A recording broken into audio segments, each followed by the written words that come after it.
I hold in my hand an ordinary box.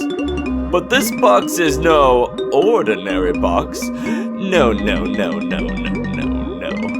What if I told you that inside this very box is a roller coaster? Yeah, your ears do not deceive you. Now that I have your attention, the question is it a launch coaster with highly detailed theming and forceful inversions? Or is it a low-tier wild mouse? The answer awaits you behind this 3-hour queue.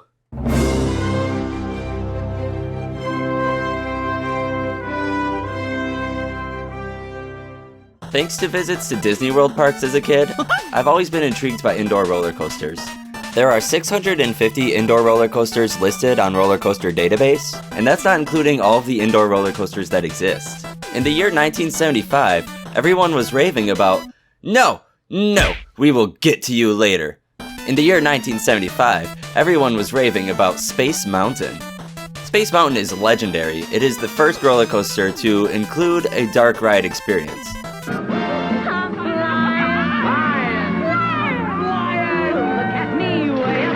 And that's just one of the perks of indoor roller coasters. The pros of indoor roller coasters.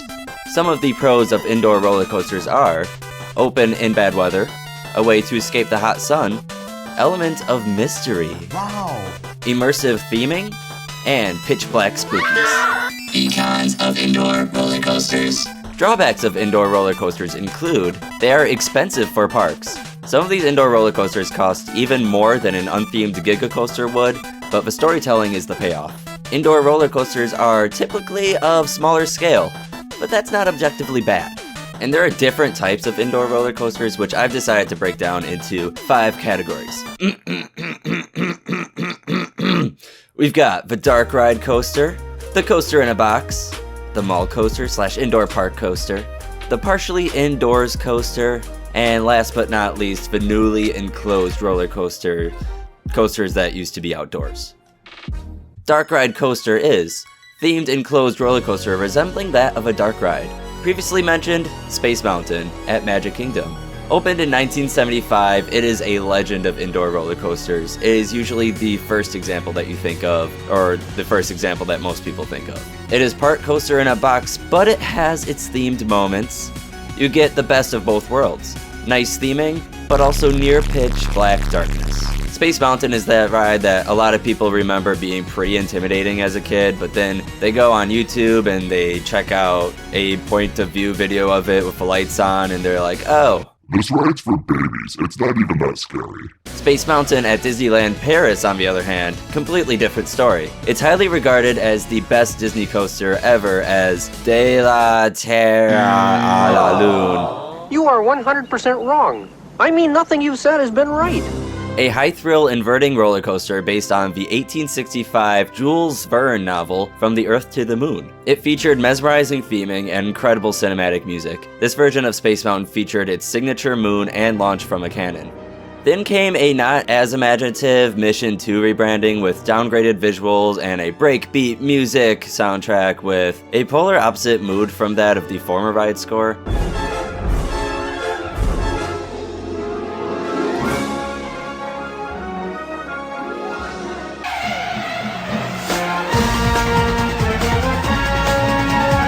Even less popular is the roller coaster's third rebranding. Here comes Star Wars. You like Star Wars? Here's Star Wars. The Star Wars hyperspace rebranding. Why can't we have nice things? Now, I might be cheating with this category a little bit because there is an outdoor section of a track, but it's just the windowed launch cannon. It's just the launch track. What do you want from me? And of course, I had to include Revenge of the Mummy. There are 3 of these things. Universal Studios in Orlando, Hollywood, and Singapore. With the Hollywood one being a little bit different, shorter layout due to being in a smaller building. They are made by Premier Rides, and these are pretty much the whole package. You have your launches, your brilliant theming, storytelling, and a surprise backwards element. Look at that. Yeah, it's made in China. I understand. Well, what's the story with these things anyway? Chinese, you know, it's an old society, and they know what they're doing in terms of curses. So why don't we put this on What, because Imhotep's gonna come and get me? Well, let's just say it could happen, okay? Plus, you have a pre-show with Brendan Fraser. What more could you want?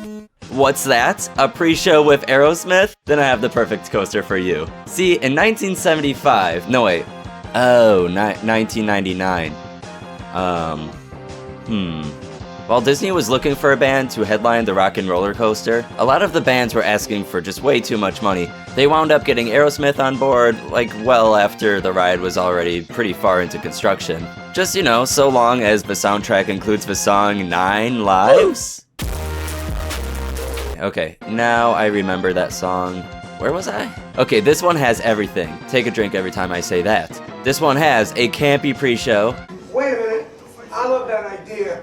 How about some backstage passes? Yeah. Make it happen. Great queue theming, incredible station theming, a story, on-ride audio, with each train getting its own unique song, the element of surprise in near total darkness, black lights. I love black lights. Black lights.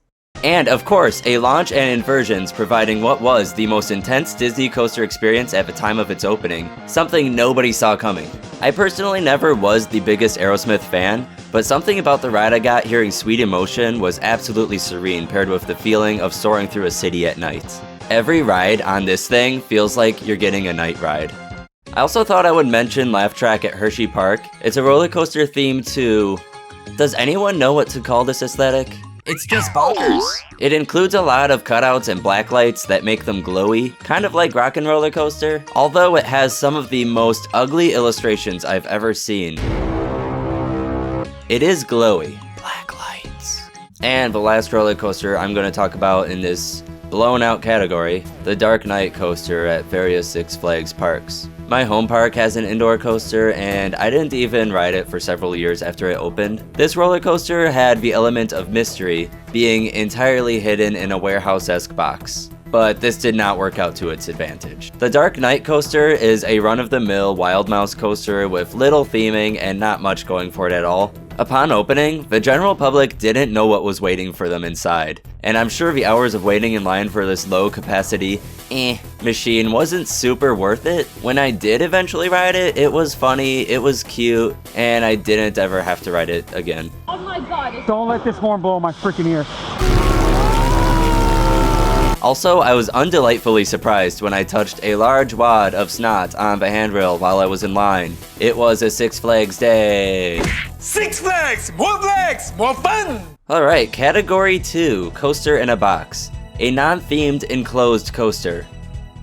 At the top of the list, I have Flight of Fear, both Kings Island and Kings Dominion. It is a Premier Rides roller coaster. Hey, so it might be like Revenge of the Mummy, right? No, it's not. It's not like that. The actual track of this coaster contains essentially no theming, but several inversions. It has pretty nice queue theming, especially the Kings Island version, but next to some purple lights, there's next to no theming on the ride itself. It is the Premier Ride Spaghetti Bowl. You can find a few clones of these at Six Flags parks, and you can tell just by looking at them that they're intended to be indoors. I mean, like, look at these supports. Look at this spaghetti.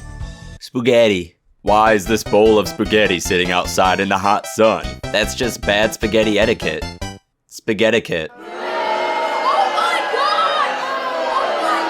I actually like Flight of Fear quite a bit. It's dark enough inside that things catch you by surprise, but not like total darkness so that it feels too intense. When I got launched into those first couple of inversions, it was kind of hard to tell which way was up or down, and that was a lot of fun. And you have those purple lights and the roar of the premiere track.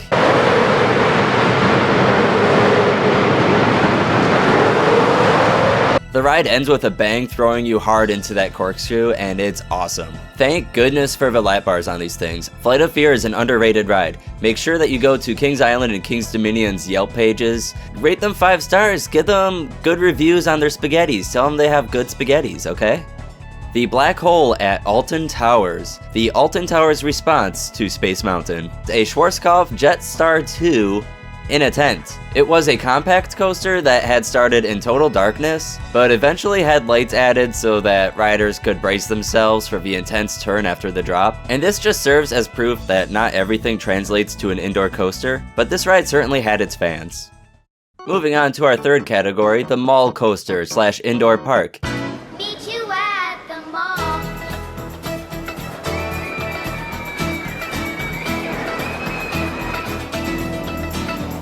I always thought that these were cool. Like, holy sh**, you put this in a mall? I still find it impressive when a building can house a decently sized roller coaster or even multiple ones. The Pepsi Max, oh wait, wrong, no. The Pepsi Orange Streak at Mall of America, formerly the Pepsi Ripsaw. I rode this back when this park was Camp Snoopy, and the novelty of a roller coaster being located inside of a mall was too much for little me to handle. The Rock Bottom Plunge Nickelodeon Universe at Mall of America. But sir, we need to get back to Cedar Point. Oh well. Definitely one of the most well-known indoor park roller coasters. It's a small standard Gertzlauer Eurofighter that packs a thrilling punch for a roller coaster themed around a Nickelodeon cartoon.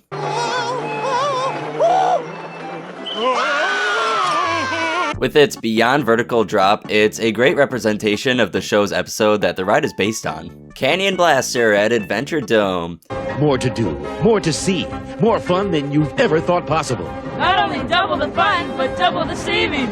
Hey cool, an aero looper that's inside. The canyon theming and overall interior of Adventure Dome makes this ride pleasing to look at. If you're into aero looping coasters, and you know I am, this one probably fits the bill of being one of the more interesting ones based on the location alone. The Mind Bender at Galaxyland. I'm the Scream Collector. I've been collecting screams at Galaxyland for several years now. Football Captain. I always like samples from Mindbender. I'm the Scream Collector. Its compact layout mixed with large track elements makes it one of the most forceful roller coasters out there. It pulls 5.2 to 5.5 Gs, supposedly in the top 4 highest G-forces experienced on roller coasters. Schwarzkopf made some of the most intense loops for their looping coasters, and they are so fun to experience. Just look at this thing, like what the fuck? Supersonic Odyssey, a super weirdly themed Intamin multi-inversion coaster in Malaysia. It has a path going through a loop. It has... What am I looking at?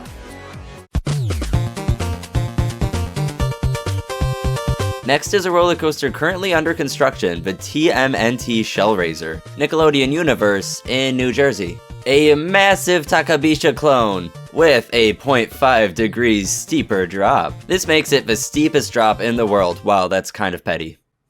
It's just cool as hell that those in the United States are going to get a Takabisha clone, and that's going to be located inside of like a mall setting. That's just cool. Also under construction and in construction purgatory, Mission Ferrari at Ferrari World Abu Dhabi. Still not completed, and it was announced at the 2014 IAPA. I'm bringing this roller coaster up just for the sake of how unique it is, how unique the situation is, and there's a lot of mystery around it. Also, is it just me or does this thing look loud as fuck? I'm looking at the spine and I'm just like, I don't know, man. Maybe want to fill that with some sand? No, gonna drill some holes in it? Maybe that'll take care of it? I don't know. And our fourth category, partially indoors roller coaster. There are too many of these to mention, but I thought I'd go over a few that I personally find interesting and show the variety that partially indoor roller coasters have to offer. Turbo Track at Ferrari World Abu Dhabi. This thing is so unique. I don't think this thing even has a name for what type of ride it is, but it's like Intamin combined their impulse coaster with a reverse freefall roller coaster, sort of. It partially goes outside through the center of the structure, and that looks cool.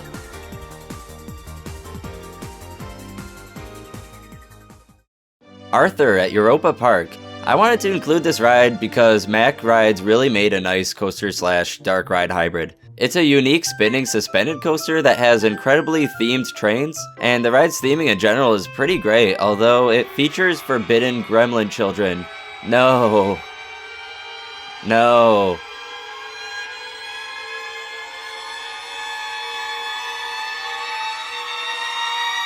It's a unique ride, and I have to wonder if we'll see a park like Disney pick one up.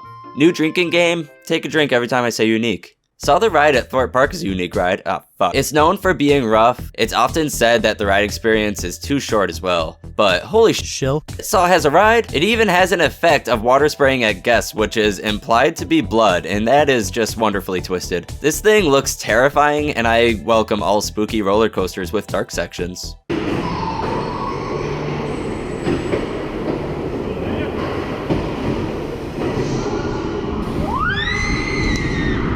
I want more IPs of horror films being used for roller coasters. I am calling action for Bye Bye Man roller coaster. I want to see The Boy, the ride.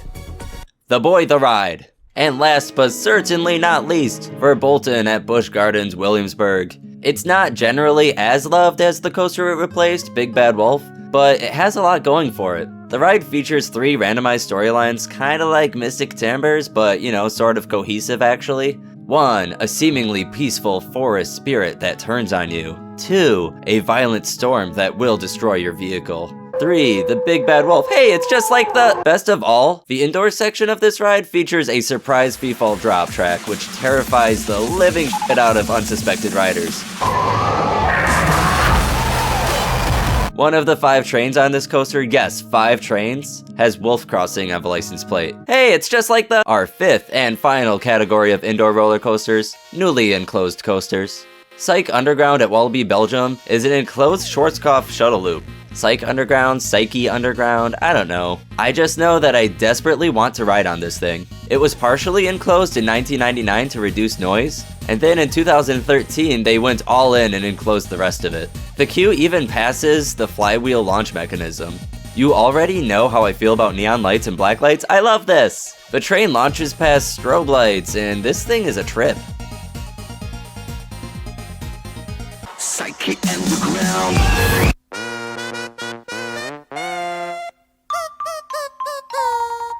And how could you talk about newly enclosed roller coasters, a category that I just came up with, without talking about Disaster Transport at Cedar Point? Disaster Transport was a bobsled coaster that was later enclosed to prevent the issue of sand getting trapped in the track due to winds on the shore of the beach. Cedar Fair tried to do the Space Mountain thing, but they were too cryptic, as always, to provide a cohesive story to it. They could have just gone with, hey, we're putting you in space or something, but instead you return to an exit station at the end of a ride with, welcome to Alaska? I visited Cedar Point at some point in the mid-2000s and stood in this line for nearly 2 hours.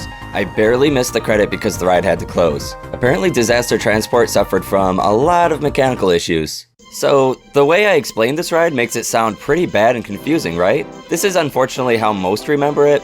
Gotta say, one of the more bizarrely themed rides anywhere. But there are a few instances of people defending their ride, and some of their stories actually match up. When Disaster Transport originally reopened in 1990, there were allegedly a lot more effects and dialogue present. Mayday! Mayday! Mayday! This is Dispatch Master Transport! We are hit! Unknown aggressor! We're breaking up! Disaster Transport. It'll take you out of this world, but it may not get you back. New this summer at Cedar Point. A few internet forum users have done an excellent job explaining the theme of Disaster Transport, but unfortunately the theming was extremely short-lived, and most people remember it as a generic space travel coaster going not to the moon, but to Alaska. So that's a look at just a few examples of roller coasters with indoor experiences. Do you love indoor roller coasters? What's your favorite indoor roller coaster? Hey Universal Studios, you're going to make a Mario Kart roller coaster, right? Right? Okay, I beg you, Rainbow Road. It's gotta be Rainbow Road. It can only be Rainbow Road. It must be Rainbow Road.